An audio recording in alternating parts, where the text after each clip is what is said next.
Assalamualaikum warahmatullahi wabarakatuh. Hai Sobat Tani dan para pendengar setia podcast Polbangtan Malang.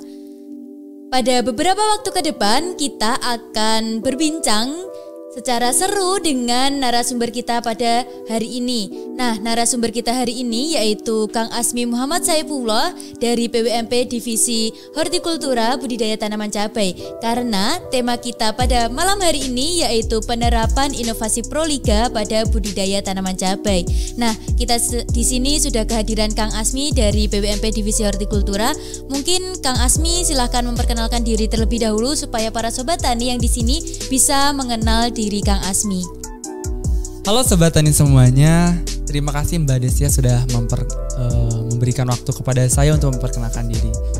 Perkenalkan, nama saya Asmi Muhammad Saifullah, saya adalah mahasiswa Politeknik Pembangunan Pertanian Malang. Pasti semuanya udah gak aneh nih, udah gak asing lagi ya dengan yang namanya budidaya tanaman cabai. Sedikit bercerita, jadi saya tuh pertama kali melakukan budidaya tanaman cabai itu ketika saya duduk di bangku SMK. Dan alhamdulillahnya sekarang di Polbangtan Malang ini saya mendapatkan program PWMP untuk melakukan usaha tanaman cabai. Dan sekarang tanaman cabai saya itu sudah ada di fase pemanenan. Meskipun yang seperti kita ketahui kalau harga cabai itu sekarang fluktuatif banget ya Mbak, gak stabil. Tetapi saya dengan teman-teman optimis untuk menghasilkan cabai yang berkualitas. Nah, benar sekali yang dikatakan Kang Asmi tadi bahwa harga cabai di sini cenderung fluktuatif dan tidak menentu. Apabila saat penjualan ada cuaca yang kurang mendukung, maka harga cabai tersebut cenderung fluktuatif. Nah, di sini mau bertanya nih ke Kang Asmi supaya Sobat Tani juga bisa tahu bagaimana sih cara budidaya tanaman cabai yang Kang Asmi terapkan bersama teman-teman supaya produktivitas itu tetap bisa menutup semua modal-modal yang telah dikeluarkan. Nah, kalau kita berbicara mengenai budidaya tanaman cabai, sebenarnya tuh tidak ada perbedaan ya antara budidaya tanaman cabai yang saya terapkan dengan budidaya yang biasanya petani lakukan pada umumnya. Nah, tetapi yang menjadi pembeda antara budidaya yang saya lakukan ini adalah pada penerapan inovasi budidaya tanaman cabai. Jadi dengan inovasi ini diharapkan dapat meningkatkan hasil produktivitas cabai secara maksimal.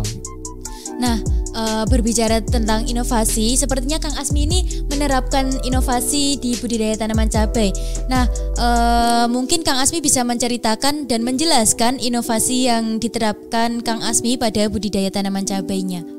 Untuk inovasi yang saya terapkan itu kemarin saya menerapkan inovasi Proliga pada tanaman cabai. Nah, inovasi yang diterapkan pada budidaya tanaman cabai Kang Asmi ini yaitu inovasi Proliga. Mungkin para sobat tani di sini belum semuanya tahu nih mengenai inovasi Proliga.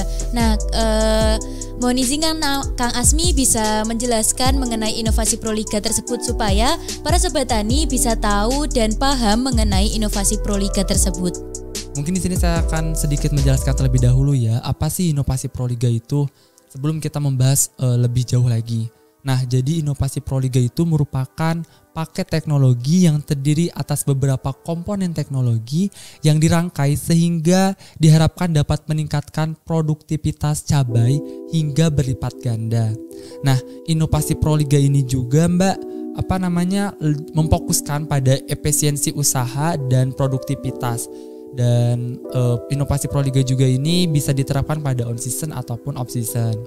Perlu kita ketahui juga bahwa inovasi Proliga ini merupakan paket teknologi yang dikenalkan oleh Badan Litbang Pertanian untuk mendukung pemerintah dalam mencapai swasembada pangan khususnya pada komoditas tanaman cabai. Baik Kang Asmi, terima kasih penjelasan mengenai inovasi Proliga. Nah, kita kan sudah berbicara banyak mengenai inovasi Proliga seperti yang dikatakan Kang Asmi tadi. Inovasi Proliga ini memiliki beberapa komponen. Mungkin bisa dijelaskan secara singkat nih komponen-komponen apa aja sih yang ada di inovasi Proliga ini? Inti dari inovasi Proliga ini adalah pada penerapan 5 komponen teknologi. Nah, yang pertama yaitu penerapan varietas unggul. Nah, seperti yang kita ketahui nih bahwa di Indonesia ini banyak sekali varietas cabai yang sudah diedarkan oleh Kementerian Pertanian. Nah, ada beberapa hal yang perlu diperhatikan oleh petani di rumah dalam menentukan varietas apa sih yang akan ditanam untuk dilakukan budidaya tanaman cabai. Nah, yang pertama yaitu petani harus mempertimbangkan tentang kesesuaian permintaan pasar. Jadi petani harus menyesuaikan juga nih, jangan asal nanam. Jadi perlu jadi bahan pertimbangan juga pasarnya seperti apa. Nah, yang kedua yaitu varietas yang kita tanam itu pastinya harus memiliki produktivitas yang tinggi.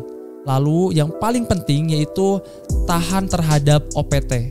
Dan yang terakhir itu tentang kecocokan agroekosistem yang ada di lingkungan di mana tempat lokasi budidaya tanaman cabai itu sendiri.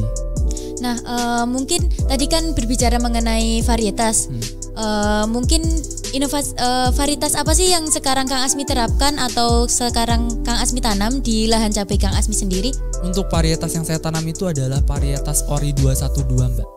Nah, lanjut ya Mbak ya.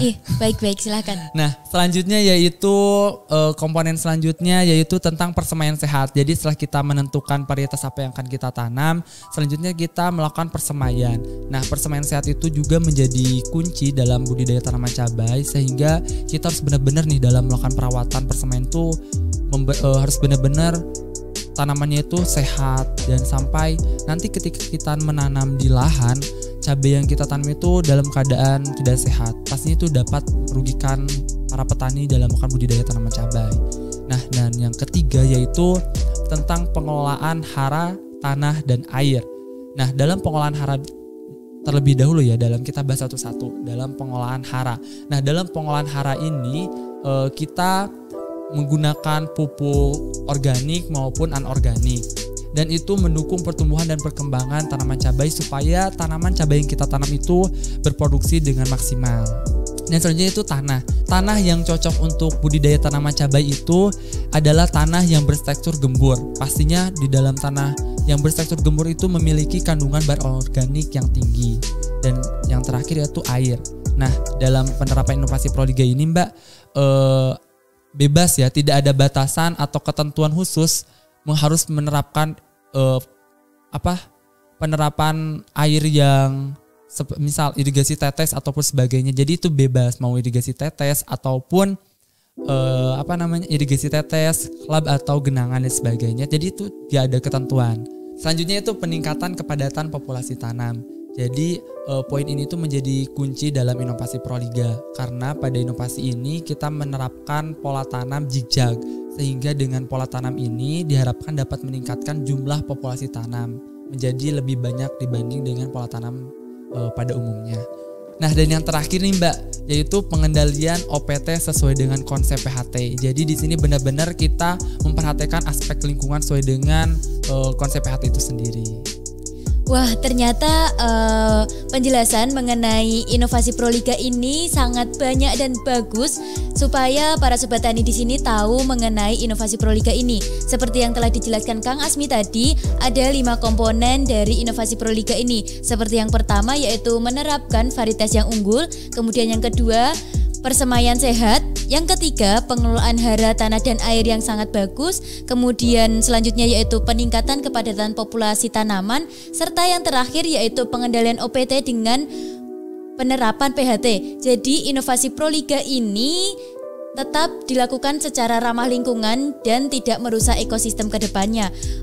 Terima kasih Kang Asmi mengenai informasi-informasi yang tadi telah disampaikan mengenai inovasi Proliga.